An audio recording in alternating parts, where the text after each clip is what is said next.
It says, recently I stumbled upon maladaptive daydreaming. And I actually don't know what that is, but I do know what daydreaming is.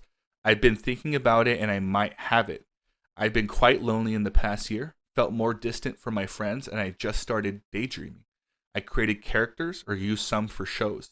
I would pace in my room with earphones, imagining my daydreams or acting them out. I would think about them during classes, and if someone interrupted my daydreams, I would be pissed. I would pretend to be sick just to daydream. I don't know what to do. That's interesting. Here's what it reminded me of while you're thinking of how you feel about it. Do you ever daydream? Like actually daydream? People don't really know what that is. Do you ever get lost in your imagination, right? Kids do it all the time, but as adults, we forget to do it. I think I do it on a different level than what I think everyone else Well, I think does. there's an intense level, which I think this person's thinking of. Let me talk about what it reminded me of me, and then I'll give this person some advice.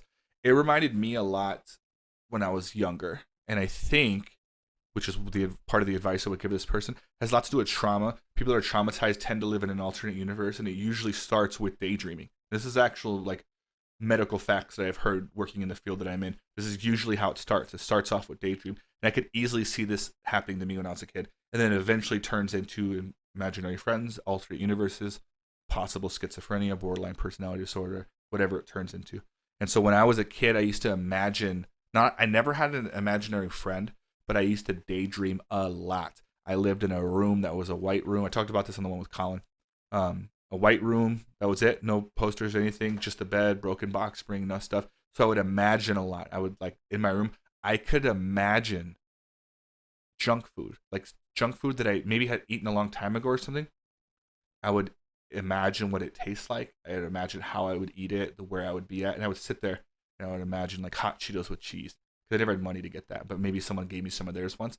I would imagine what it would be like to pour the cheese on the Cheetos and like the way it would feel like in my mouth, down my throat, eating it, the flavors, being spicy. Like I would daydream about junk food. I would do the same thing with jelly beans a lot. I would imagine like all the flavors of the jelly beans. Hmm. Um, and I would do it not just with food. I would do it with being a superhero.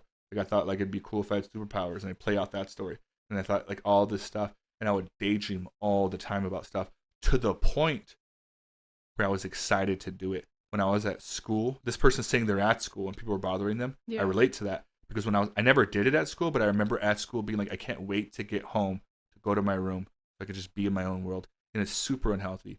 At least it was for me, and I learned. I think it probably is for everyone. Yes, I learned later on how to turn that into actual being out. So if I were giving this person advice, I'd tell them it's okay to daydream, but you definitely want to be social. Some of the things you're daydreaming about, you can put into place. They didn't really say what theirs is about, but if you're daydreaming about meeting certain peoples or dating the pretty girl from school and you're not the hot guy and you picture yourself as that guy dating that girl, like that's I've done that. I've done that as a kid. I know other people have done that because they've told me get out and meet people, do things. You have to get out of that fantasy world. It's cool to have hopes and dreams, but when it lingers too long, I think it can become unhealthy.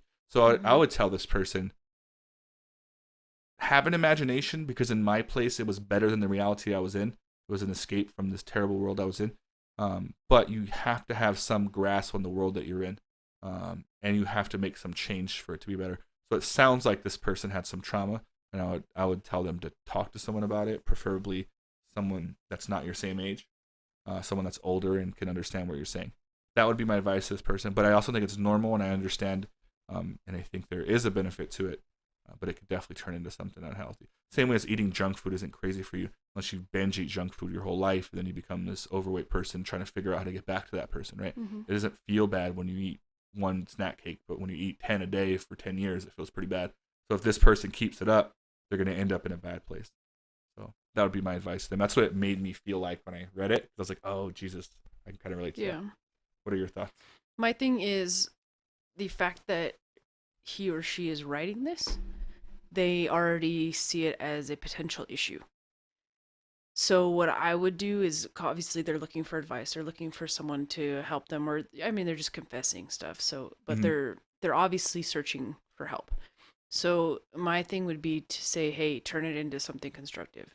Like you have all these thoughts, you have all these fantasies, you have all these different universes. Mm-hmm. Like write a book.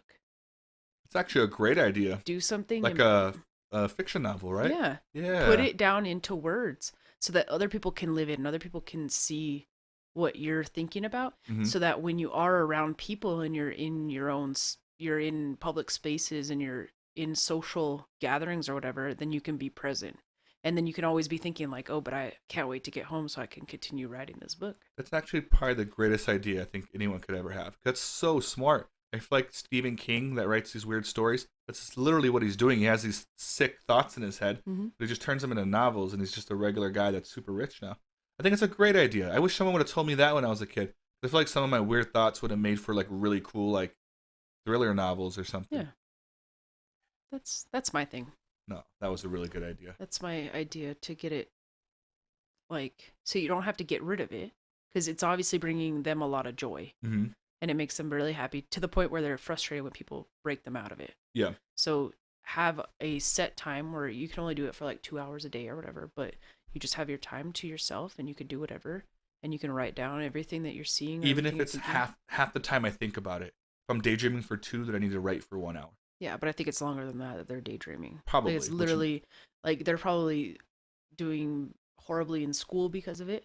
good They point. probably don't have any friends because of it. So maybe writing it down would help stop that. Yeah, get it all out, and then you have to set yourself some boundaries too. You have to set yourself like, I can only do it at home, in this room, with this notebook for this many hours. Yeah. And then when I'm out, I have to be present, and I have to at least be paying attention in class, at the very least. I think that's the best idea I've ever heard. Cool. Girl, you be killing them. You be killing them. Girl, you be killing them.